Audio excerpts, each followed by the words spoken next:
ॐ श्री परमात्मने नमः। अथ नवमोऽध्यायः। राजविद्या राजगुह्य योग। श्री भगवानुवाच इदं तु ते गुह्यतमं प्रवक्ष्याम्यनसूयवे।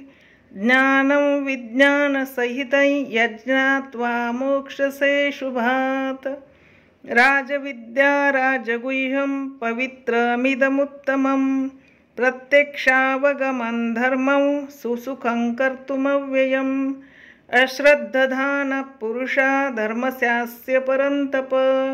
अप्राप्यमान् निवर्तन्ते मृत्युसंसारवर्त्मनि।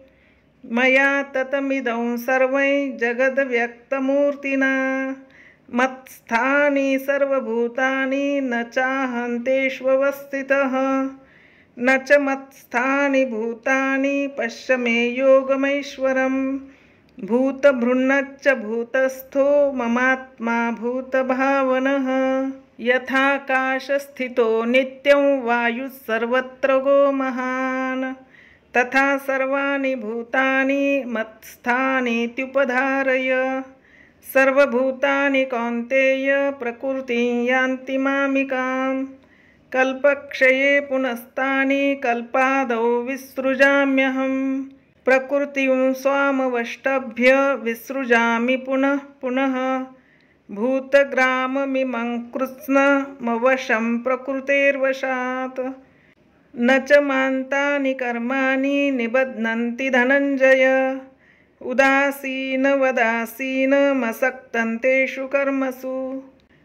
मयाध्यक्षेण प्रकृतिः सूयते सचराचरं।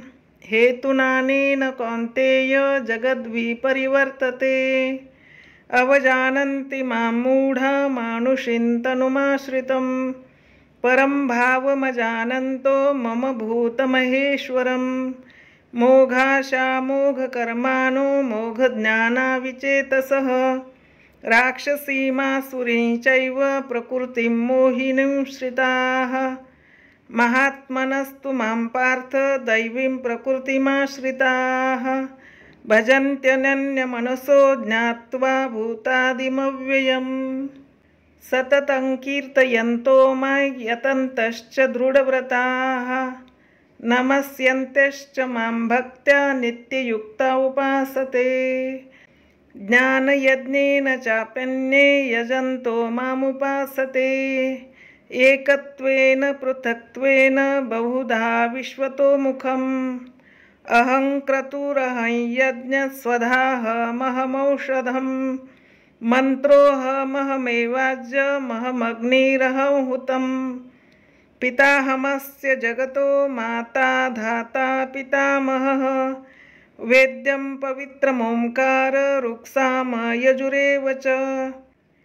गतिर्भर्ता प्रभुः साक्षी निवासः शरणं सुहृत्। प्रभवप्रलयस्थानं निधानं बीजमव्ययम्। तपाम्यहमहं वर्षं निगृह्णाम्युत्सृजामि च। अमृतैश्चैव मृत्युश्च सदसच्चाहमर्जुन। त्रैविद्या मां सोमपः पूतपापा यज्ञैरिष्ट्वा स्वर्गतिं प्रार्थयन्ते। ते पुण्यमासाद्य सुरेन्द्रलोकमश्नन्ति दिव्यान् दिवि देव भोगान्। ते तं भुक्त्वा स्वर्गलोकं विशालं क्षीणे पुण्ये मर्त्यलोकं विशन्ति। एवं त्रयी धर्ममनुप्रपन्ना गतागतं कामकामा लभन्ते। अनन्याश्चिन्तयन्तो मां ये जनाः पर्युपासते। तेषां नित्यभियुक्तानां योगक्षेमं वहाम्यहम्।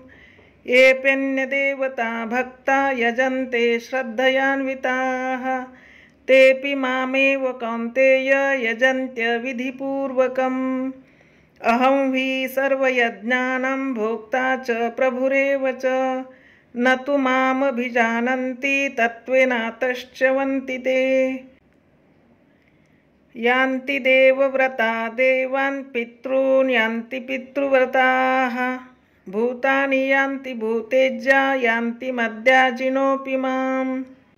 पत्रं पुष्पं फलं तोयं यो मे भक्त्या प्रयच्छति तदहं भक्त्युपहृतमश्नामि प्रयतात्मनः। यत्करोषि यदश्नासि यज्जुहोषि ददासि यत्तपस्यसि कौन्तेय तत्कुरुष्व मदर्पणम्।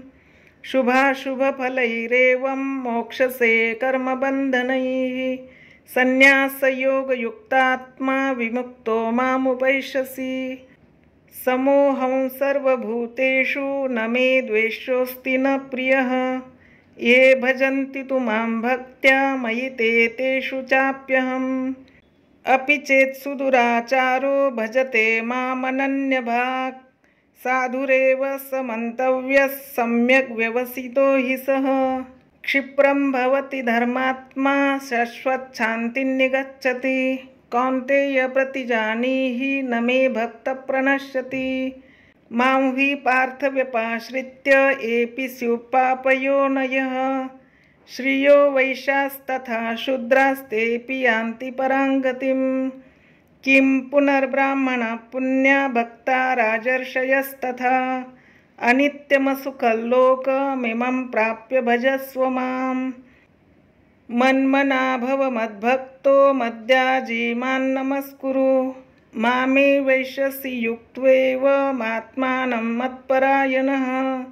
ॐ तत्सदिति श्रीमद्भगवद्गीतासु उपनिषत्सु ब्रह्मविद्यायां योगशास्त्रे श्रीकृष्णार्जुनसंवादे राजविद्या राजगुह्ययोगो नाम 9मोऽध्यायः। श्रीकृष्णार्पणमस्तु। शुभं भवतु।